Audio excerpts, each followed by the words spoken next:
दांतों द्वारा चबाया जाता है। दांत 4 प्रकार के होते हैं जिनका अलग अलग कार्य होता है। उसके बाद भोजन किसके कहा जाता है, आपका ग्रास नली यानी कि फूड पाइप में जाता है। फूड पाइप में नीचे की तरफ जाता है और स्टमक की तरफ आगे बढ़ता है। ठीक है, स्टमक में आगे भोजन थोड़ी देर पड़ा रहता है। ठीक है, और स्टमक में कुछ पाचक एंजाइम जो हम भोजन करते हैं उसमें प्रोटीन जो होती है उसको डाइजेस्ट करते हैं। क्या करते हैं, डाइजेस्ट करते हैं। एचसीएल यानी कि जो एसिड होता है हमारे भोजन के साथ साथ जो बैक्टीरियाज आए हैं उनको नष्ट करता है। ठीक है, यहाँ पर बैक्टीरिया नष्ट हो जाते हैं। अब हमने कहा भोजन यहाँ है तो यहाँ पे उसका पाचन शुरू नहीं हुआ है, उसमें क्या मिले हैं, पाचक एंजाइम और एचसीएल मिलकर उसको क्या करा, एक तरह से प्यूरिफिकेशन किया है, उसको पचने लायक बनाया। अब भोजन कहाँ की तरफ बढ़ता है आपका बेटा, छोटी आंत की तरफ बढ़ता है।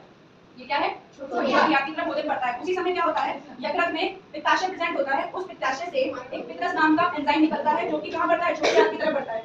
पित्ताशय से पित्रस निकलता है और वो छोटी आंत की तरफ बढ़ता है। उसी समय अग्नाशय से आपका अग्नाशय रस निकलता है, वो भी छोटी आंत की तरफ बढ़ता है। तो छोटी आंत की तरफ कितनी चीजें गई, एक तो भोजन जा रहा है, अग्नाशय रस जा रहा है और आपका पित्रस यानी कि बाइल जुड़ जा रहा है। यहाँ पर इकट्ठा पर आ जाता है। ठीक है, यहाँ पर जो छोटी आंत होती है उसके 3 भाग होते हैं। जो भोजन का पाचन होता है वह छोटी आंत के गड़ी भाग में होता है। ठीक है, गड़ी भाग में इसका क्या होगा, पाचन शुरू हो जाएगा यहाँ पर। और जो इसका तीसरा भाग होता है उसको हम बीली बोलते हैं। ठीक है, बीली से होता हुआ भोजन शरीर के अन्य अंगों यानी कोशिकाओं में पहुंचता है, जैसे कि अभी मैंने बताया, और ब्लड में मिल जाता है और शरीर के अन्य अंगों में बड़ी आंत की तरफ जाके मलाशय की तरफ बढ़ता है और समय क्या होता है, उदर से बाहर निकल जाता है। इस पूरी प्रोसेस को हम पाचन तंत्र कहते हैं। पाचन तंत्र जिस भाग में होता है उसको आहारनाद बोलते हैं। आहारनाद के बहुत सारे भाग